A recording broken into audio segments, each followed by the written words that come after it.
रंगमंच कहानियों का में आपका स्वागत है। आइए सुनते हैं मुंशी प्रेमचंद्र की प्रसिद्ध कहानी दो कब्रें। दो कब्रें। अब न वह यौवन है, न वह नशा, न वह उन्माद। वह महफिल उठ गई, वह दीपक बुझ गया जिससे महफिल की रौनक थी। वह प्रेम मूर्ति कब्र की गोद में सो रही है। हाँ, उसके प्रेम की छाप अब भी हृदय पर है और उसकी अमर स्मृति आंखों के सामने। वीरांगनाओं में ऐसी वफा, ऐसा प्रेम, ऐसा व्रत दुर्लभ है और रईसों में ऐसा विवाह, ऐसा समर्पण, ऐसी भक्ति और भी दुर्लभ। कुंवर रणवीर सिंह रोज बिला नागा संध्या समय जुहरा की कब्र के दर्शन करने जाते, उसे फूलों से सजाते, आंसुओं से सींचते। 15 साल गुजर गए, एक दिन भी नागा नहीं हुआ। प्रेम की उपासना ही उनके जीवन का उद्देश्य था। उस प्रेम की जिसमें उन्होंने जो कुछ देखा वही पाया और जो कुछ अनुभव किया उसी की याद अब भी उन्हें मस्त कर देती है। इस उपासना में सुलोचना भी उनके साथ होती, जो जुहरा का प्रसाद और कुंवर साहब की सारी अभिलाषाओं का केंद्र थी। कुंवर साहब ने 2 शादियां की थी, पर दोनों स्त्रियों में से एक भी संतान का मुंह न देख सकी।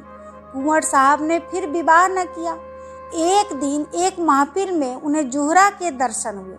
उस निराश पति और अतृप्त युवती में ऐसा मेल मानो चीरकाल से बिछड़े हुए 2 साथी फिर मिल गए हों। जीवन का बसंत विकास संगीत और सौरभ से भरा हुआ आया, मगर अफसोस 5 वर्षों के अल्पकाल में उसका भी अंत हो गया। वह मधुर स्वप्न निराशा से भरी हुई जागृति में लीन हो गया।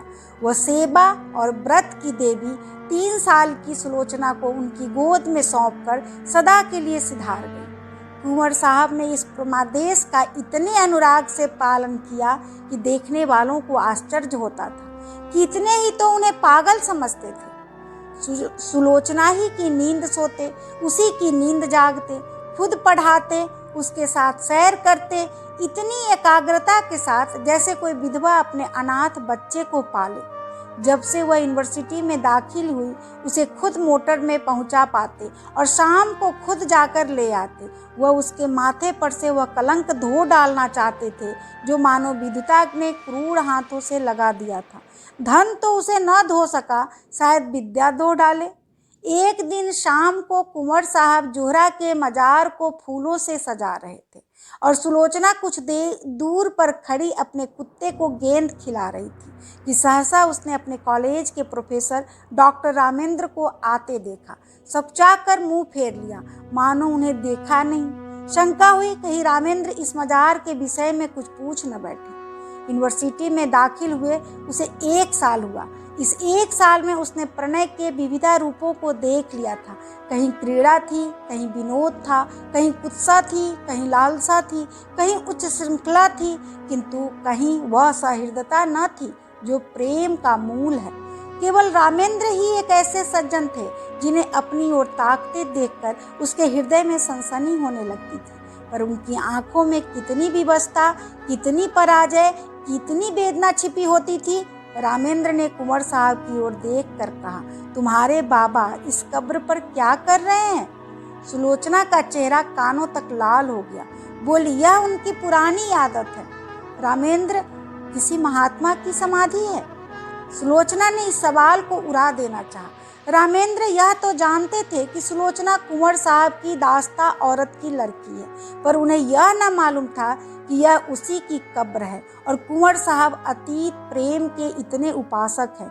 मगर यह प्रश्न उन्होंने बहुत धीमे स्वर में न किया था। कुंवर साहब जूते पहन रहे थे। यह प्रश्न उनके कान में पड़ गया। जल्दी से जूता पहन लिया और समीप जाकर बोले, संसार की आंखों में तो वह महात्मा न थी, पर मेरी आंखों में थी और वह है। यह मेरे प्रेम की समाधि है। सुलोचना की इच्छा होती थी यहाँ से भाग जाऊं, लेकिन कुंवर साहब को जुहरा के यशोगान में आत्मिक आनंद मिलता था। रामेंद्र का विस्मय देखकर बोले, इसमें वह देवी सो रही है जिसने मेरे जीवन को स्वर्ग बना दिया था। यह सुलोचना उसी का प्रसाद है। रामेंद्र ने कब्र की तरफ देखकर आश्चर्य से कहा, अच्छा? कुंवर साहब ने मन में उस प्रेम का आनंद उठाते हुए कहा, वह जीवन ही और था। प्रोफेसर साहब, ऐसी तपस्या मैंने और कहीं नहीं देखी। आपको फुर्सत हो तो मेरे साथ चलिए, आपको उन यौवन स्मृतियों। सुलोचना बोल उठी, वे सुनाने की चीज नहीं है दादा। कुंवर, मैं रामेंद्र बाबू को गैर नहीं समझता। रामेंद्र को प्रेम का यह अलौकिक रूप मनोविज्ञान का एक रत्न सा मालूम हुआ। वह कुंवर साहब के साथ ही उनके घर आए और कई घंटे तक उन हसरत में डूबी हुई प्रेम स्फूर्तियों को सुनते रहे, जो वरदान मांगने के लिए उन्हें साल भर से साहस न होता था। दुविधा में पड़कर रह जाते थे। वह आज उन्होंने मांग लिया। लेकिन विवाह के बाद रामेंद्र को नया अनुभव हुआ। महिलाओं का आना जाना प्रायः बंद हो गया। इसके साथ ही मर्द दोस्तों की आमदरफ्त बढ़ गई। दिन भर उनका तांता लगा रहता था। सुलोचना उनके आदर सत्कार में लगी रहती। पहले 1-2 महीने तक तो रामेंद्र ने इधर ध्यान नहीं दिया, लेकिन जब कई महीने गुजर गए और स्त्रियों ने बहिष्कार का त्याग न किया तो उन्होंने एक दिन सुलोचना से कहा, यह लोग आजकल अकेले ही आते हैं। सुलोचना ने धीरे से कहा, हाँ देखती तो हूँ रामेंद्र, इनकी औरतें तो तुमसे परहेज नहीं करती। सुलोचना, शायद करती हूँ रामेंद्र, मगर वे लोग तो विचारों के बड़े स्वाधीन हैं। इनकी औरतें भी शिक्षित है, पर यह क्या बात है। सुलोचना ने दबी जबान से कहा, मेरी समझ में कुछ नहीं आता। रामेंद्र ने कुछ देर असमंजस में पड़कर कहा,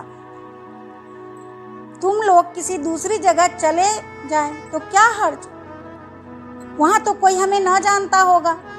सुलोचना ने अब की तीव्र स्वर में कहा, दूसरी जगह क्यों जाएं? हमने किसी का कुछ बिगाड़ा नहीं है, किसी से कुछ मांगते नहीं है। जिसे आना हो आए, न आना हो न आए, मुंह क्यों छुपाए। धीरे धीरे रामेंद्र पर एक और रहस्य खुलने लगा, जो महिलाओं के व्यवहार से कहीं अधिक घृणास्पद और अपमानजनक था। रामेंद्र को अब मालूम होने लगा कि ये महाशय जो आते हैं और घंटों बैठे सामाजिक और राजनीतिक प्रश्नों पर बहसें किया करते हैं, वास्तव में विचार विनिमय के लिए नहीं, बल्कि रूप की उपासना के लिए आते हैं। उनकी आंखें सुलोचना को खोजती रहती है, उनके कान उसी की बातें की ओर लगे रहते हैं। उसके रूप माधुरी का आनंद उठाना ही उनका अभिष्ट है। यहाँ उन्हें वह संकोच नहीं होता जो किसी भले आदमी की बहू बेटी की ओर आंखें नहीं उठने देता। शायद वे सोचते हैं यहाँ उन्हें कोई रोक टोक नहीं है। कभी कभी जब रामेंद्र की अनुपस्थिति में कोई महाशय आ जाते तो सुलोचना को बड़ी कठिन परीक्षा का सामना करना पड़ता। कितनी चितवनों से, अपने कुत्सित संकेतों से, अपने रहस्यपूर्ण बातों से, अपनी लंबी सांसों से उसे दिखाना चाहते थे कि हम भी तुम्हारी कृपा के भिखारी हैं। अगर रामेंद्र का तुम पर 16 आना अधिकार है तो थोड़ी सी दक्षिणा के अधिकारी हम भी हैं। सुलोचना उस वक्त जहर का घूंट पीकर रह जाती। अब तक रामेंद्र और सुलोचना दोनों क्लब जाया करते थे। वहाँ उदार सज्जनों का अच्छा जमघट रहता था। जब तक रामेंद्र को किसी और की संदेह न था, वह उसे आग्रह करके अपने साथ ले जाते थे। सुलोचना के पहुँचते ही यहाँ एक स्फूर्ति सी उत्पन्न हो जाती थी।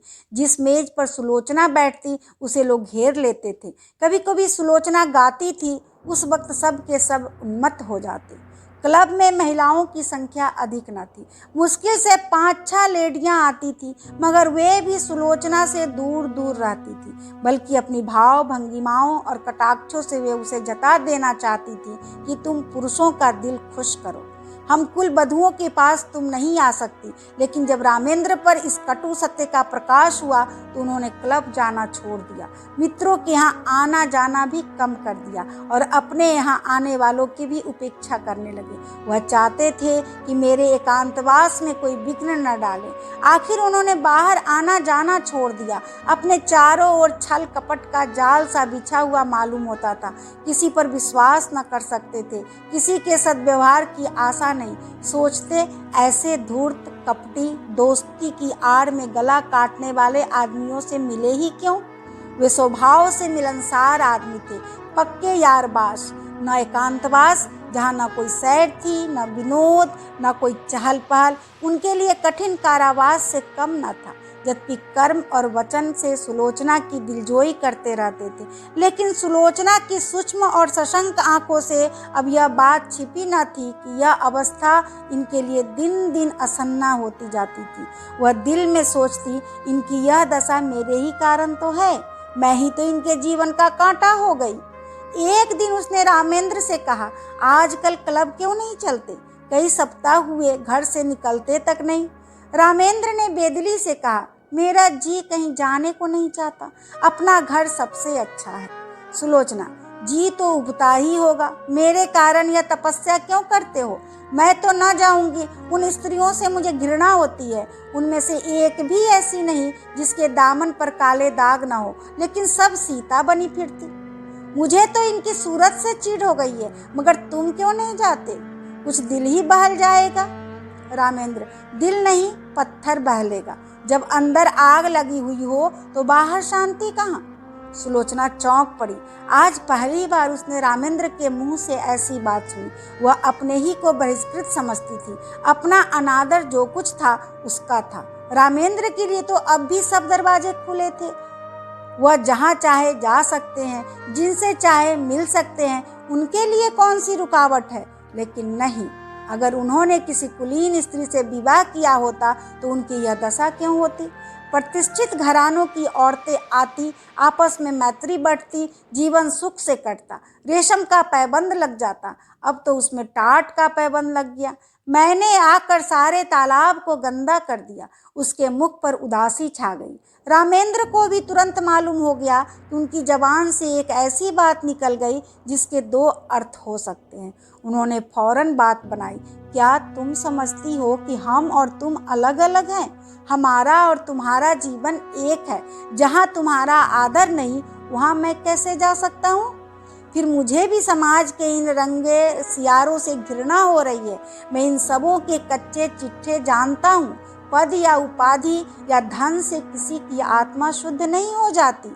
जो ये लोग करते हैं, वह अगर कोई नीचे दर्जे का आदमी करता, उसे कहीं मुंह दिखाने की हिम्मत न होती। मगर यह लोग अपनी सारी बुराइयां उदारतावाद के पर्दे में छिपाते हैं। इन लोगों से दूर रहना ही अच्छा। सुलोचना का चित्त शांत हो गया।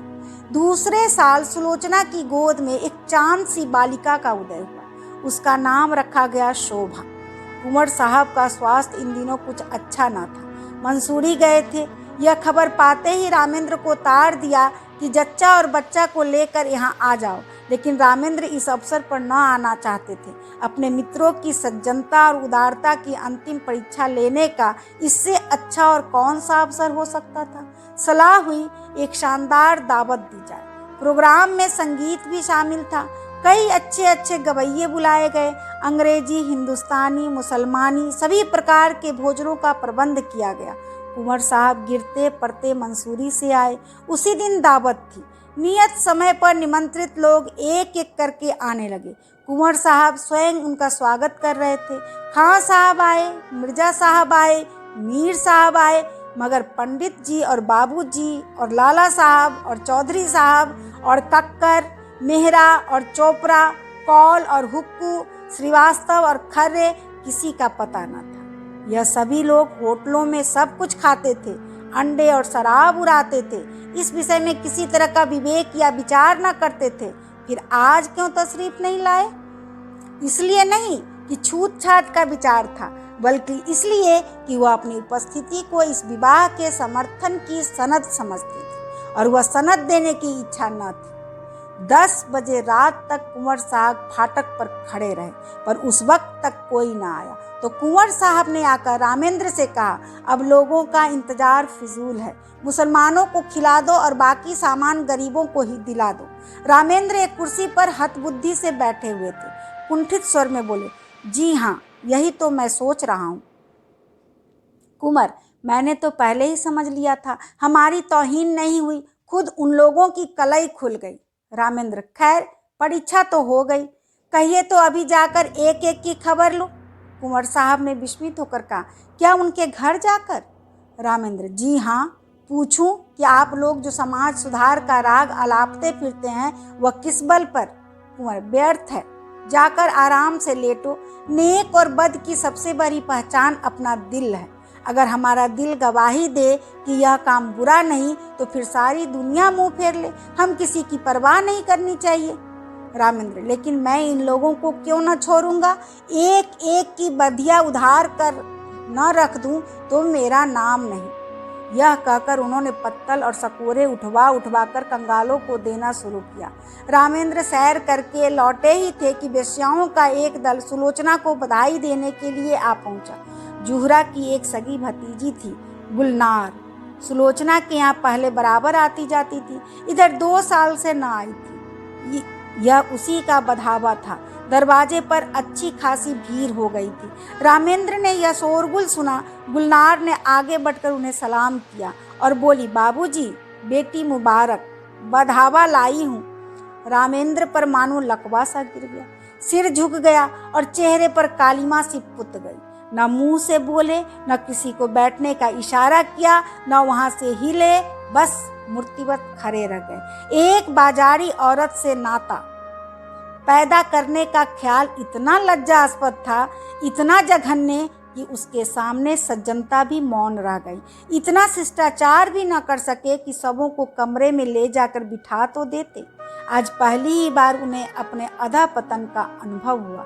मित्रों की कुटिलता और महिलाओं की उपेक्षा को वह उनका अन्याय समझते थे, अपना अपमान नहीं। लेकिन यह बधावा उनकी अबाध उदारता के लिए भी भारी था। सुलोचना का जिस वातावरण में पालन पोषण हुआ था, वह एक प्रतिष्ठित हिंदू कुल का वातावरण था। यह सच है कि अब भी सुलोचना नित्य जुहरा के मजार की परिक्रमा करने जाती थी, मगर जुहरा अब एक पवित्र स्मृतियाँ थी, दुनिया की मलिनताओं और कलुषताओं से रहित। गुलनार से नातेदारी और परस्पर का निभाव दूसरी बात थी। जो लोग तस्वीरों के सामने सिर झुकाते हैं, उन पर फूल चढ़ाते हैं, वे तो मूर्ति पूजा की निंदा करते हैं। एक स्पष्ट है, दूसरा सांकेतिक। एक प्रत्यक्ष है, दूसरा आंखों से छिपा हुआ। सुलोचना अपने कमरे में चिक की आड़ में खड़ी रामेंद्र का असमंजस और क्षोभ देख रही थी। जिस समाज को उसने अपना उपास्य बनाना चाहा था, उसके द्वार पर सीते करते उसे बरसों हो गए थे। उसकी तरफ से निराश होकर उसका हृदय इस समय उससे विद्रोह करने पर तुला हुआ था। उसके जी में आता था, गुलनार को बुलाकर गले लगा लूं। जो लोग मेरी बात भी नहीं पूछते, उनकी खुशामद क्यों करूं? यह बेचारियां इतनी दूर से आई है, मुझे अपना ही समझकर तो उनके दिल में तो प्रेम है। यह मेरे दुख सुख में शरीक होने को तो तैयार है। आखिर रामेंद्र ने सिर उठाया और शुष्क मुस्कान के साथ गुलनार से बोले, आइए, आप लोग अंदर चले आइए। यह कहकर वह आगे आगे रास्ता दिखाते हुए दीवान खाने की ओर चले कि सहसा महरी निकली और गुलनार के हाथ में एक पुर्जा देकर चली गई। गुलनार ने वह पुर्जा लेकर देखा और उसे रामेंद्र के हाथ में देकर वहीं खड़ी हो गई। रामेंद्र ने पुर्जा देखा, लिखा था, बहन गुलनार, तुम यहाँ नाहक आई, हम लोग यूं ही बदनाम हो रहे हैं, अब और बदनाम मत करो, बधावा वापस ले जाओ। कभी मिलने का जी चाहे रात को आना और अकेली। मेरा जी तुमसे गले लिपट कर रोने के लिए तड़प रहा है, मगर मजबूर हूँ। रामेंद्र ने पुर्जा फाड़ कर फेंक दिया और उदंड होकर बोले, इन्हें लिखने दो, मैं किसी से नहीं डरता, अंदर आओ। गुलनार ने एक कदम पीछे फिरकर कहा, नहीं नहीं बाबूजी, अब हमें आज्ञा दीजिए। रामेंद्र, 1 मिनट तो बैठो। गुलनार, जी नहीं, 1 सेकंड भी नहीं। गुलनार के चले जाने के बाद रामेंद्र अपने कमरों में जा बैठे। जैसे पराजय उन्हें आज हुई, वैसी पहले कभी नहीं हुई। वह आत्माभिमान और सच्चा क्रोध जो अन्याय के ज्ञान से पैदा हुआ था और ग्लानि इसे बढ़ावे की क्यों सूझ गई। यूं तो कभी आती जाती न थी, आज न जाने कहाँ से फट पड़ी। कुंवर साहब होंगे इतने उदार, उन्होंने जुहरा के नातेदारों से भाईचारे का निवाह किया होगा। मैं इतना उदार नहीं हूँ। कहीं सुलोचना छिपकर इसके पास आती जाती तो नहीं। लिखा भी तो है कि मिलने का जी चाहे तो रात को आना, और अकेली क्यों न हो। खून तो वही है, मनोवृत्ति वही, विचार वही, आदर्श वही। माना कुंवर साहब के घर में पालन पोषण हुआ, मगर रक्त का प्रभाव इतनी जल्दी नहीं मिट सकता। अच्छा, दोनों बहनें मिलती होंगी तो उनमें क्या बातें होती होंगी। इतिहास या नीति की चर्चा तो हो ही नहीं सकती। वही निर्लज्जता की बातें होती होंगी। गुलनार अपना वृत्तांत कहती होगी, उस बाजार के खरीदारों और दुकानदारों के गुणदोषों पर बहस होती होगी। यह तो हो ही नहीं सकता कि गुलनार इसके पास आते ही अपने को भूल जाए और कोई भद्दी, अनर्गल और कलुषित बातें न करे। एक क्षण में उनके विचारों ने पलटा खाया, मगर आदमी बिना किसी से मिले जुले रह भी तो नहीं सकता। यह भी तो एक तरह की भूख है। भूख में अगर शुद्ध भोजन न मिले तो आदमी जूठा खाने से भी परहेज नहीं करता। अगर इन लोगों ने सुलोचना को अपनाया होता, उसका यूं बहिष्कार न करते, तो उसे क्यों ऐसे प्राणियों से मिलने की इच्छा होती? उसका कोई दोष नहीं। यह सारा दोष परिस्थितियों का है जो हमारे अतीत की याद दिलाती रहती है। रामेंद्र इन्हीं विचारों में पड़े हुए थे कि कुंवर साहब आ पहुंचे और कटु स्वर में बोले, मैंने सुना गुलनार अभी बधावा लाई थी, तुमने उसे लौटा दिया। रामेंद्र का विरोध सजीव हो उठा। बोले, मैंने तो नहीं लौटाया, सुलोचना ने लौटाया, पर मेरे ख्याल में अच्छा किया। कुंवर, तो यह कहो तुम्हारा इशारा था। तुमने इन पतितों को अपनी ओर खींचने का कितना अच्छा अवसर हाथ से खो दिया है। सुलोचना को देखकर जो कुछ असर पड़ा वह तुमने मिटा दिया। बहुत संभव था कि एक प्रतिष्ठित आदमी से नाता रखने का अभिमान करके जीवन में एक नए युग का आरंभ करता, मगर तुमने इन बातों पर जरा भी ध्यान न दिया। रामेंद्र ने कोई जवाब न दिया। कुंवर साहब जरा उत्तेजित होकर बोले, आप लोग यह क्यों भूल जाते हैं कि हर एक बुराई मजबूरी से होती है। चोर इसलिए चोरी नहीं करता कि चोरी में उसे विशेष आनंद आता है, बल्कि केवल इसलिए कि जरूरत उसे मजबूर कर देती है। हाँ, वह जरूरत वास्तविक है या काल्पनिक, इसमें मतभेद हो सकता है। स्त्री के मैके जाते समय कोई गहना बनवाना एक आदमी के लिए जरूरी हो सकता है, दूसरे के लिए बिल्कुल गैर जरूरी। क्षुधा से व्यथित होकर एक आदमी अपना ईमान खो सकता है, दूसरा मर जाएगा पर किसी के सामने हाथ न फैलाएगा। पर प्रकृति का यह नियम आप जैसे विद्वानों को न भूलना चाहिए कि जीवन लालसा प्राणी मात्र में व्यापक है। जिंदा रहने के लिए आदमी सब कुछ कर सकता है। जिंदा रहना जितना ही कठिन होगा, बुराइयां भी उसी मात्र में बढ़ेगी। जितना ही आसान होगा, उतनी ही बुराइयां कम होगी। हमारा यह पहला सिद्धांत होना चाहिए कि जिंदा रहना हरेक के लिए सुलभ हो। रामेंद्र बाबू, आपने इस वक्त इन लोगों के साथ वही व्यवहार किया जो दूसरे आपके साथ कर रहे हैं और जिससे आप दुखी हैं।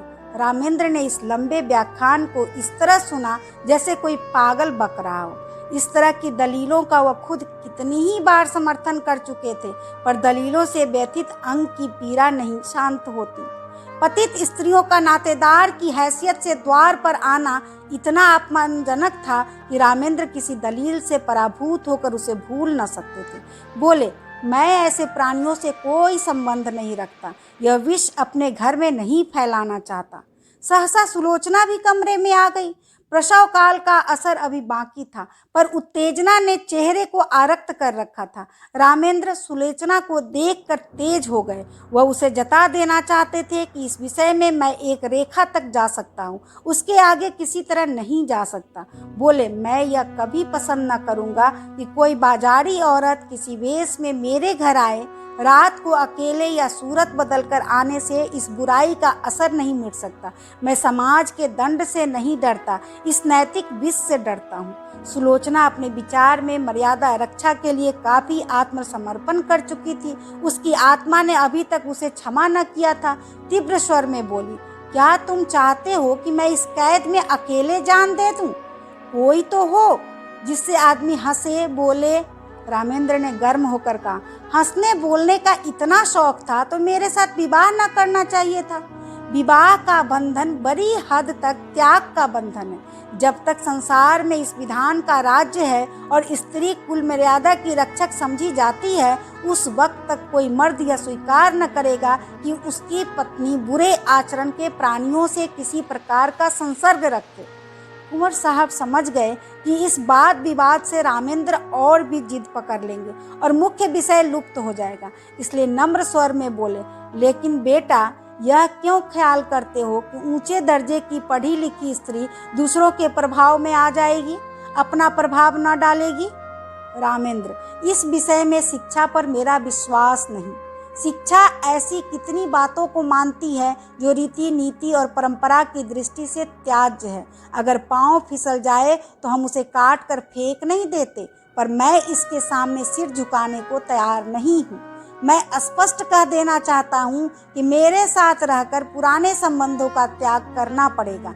इतना ही नहीं, मन को ऐसा बना लेना पड़ेगा कि ऐसे लोगों में उसे खुद घृणा हो। हमें इस तरह अपना संस्कार करना पड़ेगा कि समाज अपने अन्याय पर लज्जित हो, न यह कि हमारे आचरण ऐसे भ्रष्ट हो जाए कि दूसरों की निगाह में यह तिरस्कार औचित्य का स्थान पा जाए। सुलोचना ने उद्यत होकर कहा, स्त्री इसके लिए मजबूर नहीं है कि वह आपकी आंखों से देखे और आपके कानों से सुने। उसे यह निश्चय करने का अधिकार है कि कौन सी चीज उसके हित की है, कौन सी नहीं। कुंवर साहब भयभीत होकर बोले, सिल्लो, तुम भूली जाती हो कि बातचीत में हमेशा मुलायम शब्दों का व्यवहार करना चाहिए। हम झगड़ा नहीं कर रहे हैं, केवल एक प्रश्न पर अपने अपने विचार प्रकट कर रहे हैं। सुलोचना ने निर्भीकता से कहा, जी नहीं, मेरे लिए बेड़ियां तैयार की जा रही है। मैं इन बेड़ियों को नहीं पहन सकती। मैं अपनी आत्मा को उतना ही स्वाधीन समझती हूँ जितना कोई मर्द समझता है। रामेंद्र ने अपनी कठोरता पर कुछ लज्जित होकर कहा, मैंने तुम्हारी आत्मा को स्वाधीनता को छीनने की कभी इच्छा नहीं की, और न मैं इतना विचारहीन हूँ इसलिए तुम भी इसका समर्थन करोगी। लेकिन क्या तुम्हें विपरीत मार्ग पर चलते देखूं तो मैं तुम्हें समझा भी नहीं सकता। सुलोचना, उसी तरह जैसे मैं तुम्हें समझा सकती हूँ, तुम मुझे मजबूर नहीं कर सकते। रामेंद्र, मैं इसे नहीं मान सकता। सुलोचना, अगर मैं अपने किसी नातेदार से मिलने जाऊं तो आपकी इज्जत में बट्टा लगता है। क्या इसी तरह आप यह स्वीकार करेंगे कि आपका व्यभिचारियों से मिलना जुलना मेरी इज्जत में दाग लगाता है? रामेंद्र, हाँ, मैं मानता हूँ।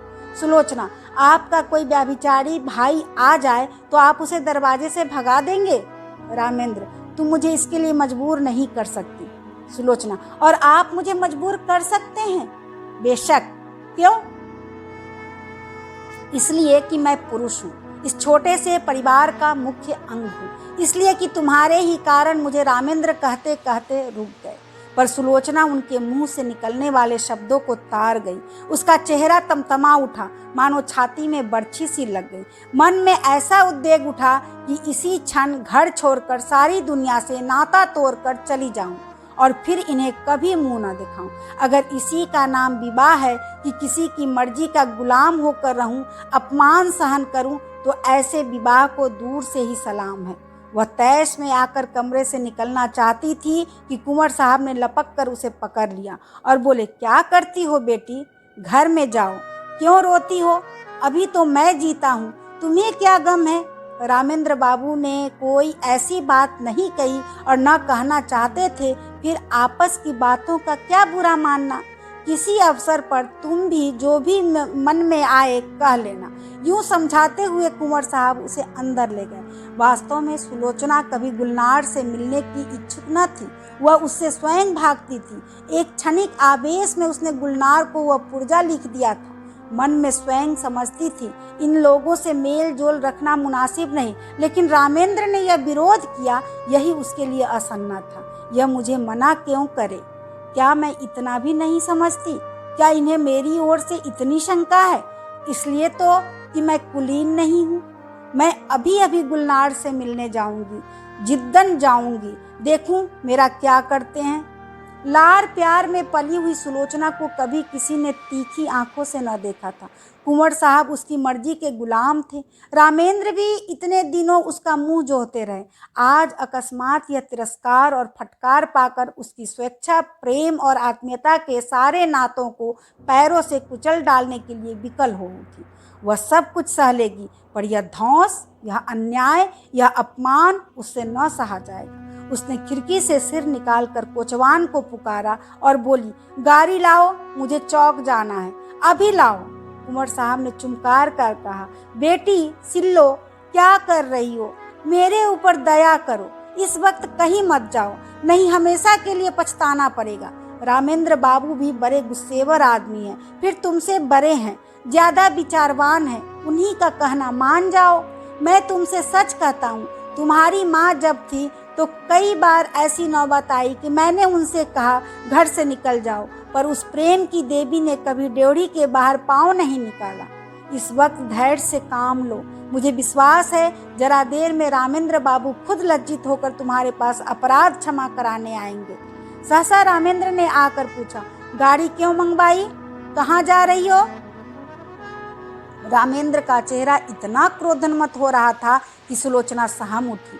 दोनों आंखों से ज्वाला सी निकल रही थी, नथने फरक रहे थे, पिंडलियां कांप रही थी। यह कहने की हिम्मत न पड़ी कि गुलनार के घर जाती हूँ। गुलनार का नाम सुनते ही शायद यह मेरी गर्दन पर सवार हो जाएंगे। इस भय से वह कांप उठी, आत्मरक्षा का भाव प्रबल हो गई। बोली, जरा अम्मा के मजार तक जाऊंगी। रामेंद्र ने डॉक्टर कहा, कोई जरूरत नहीं वहां जाने की। सुलोचना ने कातर स्वर में कहा, क्यों, अम्मा के मजार तक जाने की भी रोक है? रामेंद्र ने उसी ध्वनि में कहा, हाँ। सुलोचना, तो फिर अपना घर संभालो, मैं जाती हूँ। रामेंद्र, जाओ, तुम्हारे लिए क्या, यह न सही दूसरा घर सही। अभी तक तस्मा बाकी था, वह कट गया।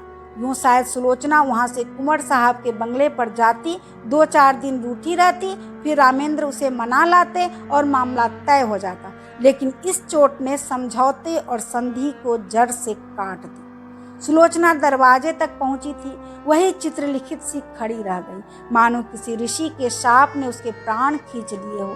वहीं बैठ गई, न कुछ बोल सकी न कुछ समझ सकी। जिसके सिर पर बिजली गिर पड़ी हो वह क्या सोचे, क्या रोए, क्या बोले?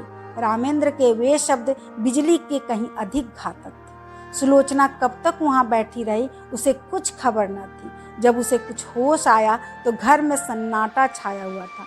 घड़ी की तरफ आंख उठी, 1 बज रहा था। सामने आराम कुर्सी पर कुंवर साहब नवजात शिशु को गोद में लिए सो गए थे। सुलोचना ने उठकर बरामदे में झांका। रामेंद्र अपने पलंग पर लेटे हुए थे। उसके जी में आया इसी वक्त इन्हीं के सामने जाकर कलेजे में छुरी मार लूं और इन्हीं के सामने तरप तरप कर मर जाऊं। वह घातक शब्द याद आ गए। इनके मुंह से ऐसे शब्द निकले क्यों कर? इतने चतुर, इतने उदार और इतने विचारशील होकर भी यह जुबान पर ऐसे शब्द क्यों कर ला सके? उसका सारा सतीत्व भारतीय आदर्शों की गोद में पली हुई भूमि पर आसक्त पड़ी हुई अपनी दीनता पर रो रहा था। वह सोच रही थी, अगर मेरे नाम पर यह दाग न होता, मैं भी कुलीन होती, तो क्या यह शब्द इनके मुंह से निकल सकते थे? लेकिन मैं बदनाम हूँ, दलित हूँ, त्याज्य हूँ, मुझे सब कुछ कहा जा सकता है। उफ, इतना कठोर हृदय! क्या यह किसी दशा में भी रामेंद्र पर इतना कठोर प्रहार कर सकती थी? बरामदे में बिजली की रोशनी थी। रामेंद्र के मुख पर क्षोभ या ग्लानि का नाम भी न था। क्रोध की कठोरता अब तक उसके मुख को विकृत किए हुए थी। शायद इन आंखों में आंसू देखकर अब भी सुलोचना के आहत हृदय को तस्कीन होती, लेकिन वहां तो अभी तक तलवार खींची हुई थी। उसकी आंखों में सारा संसार सूना हो गया। सुलोचना फिर अपने कमरे में आई। कुंवर साहब की आंखें अब भी बंद थीं। इन चंद घंटों ही में उनका तेजस्वी मुख कांतिहीन हो गया था। गालों पर आंसुओं की रेखाएं सूख गई थी। सुलोचना ने उनके पैरों के पास बैठकर सच्ची भक्ति के आंसू बहाए।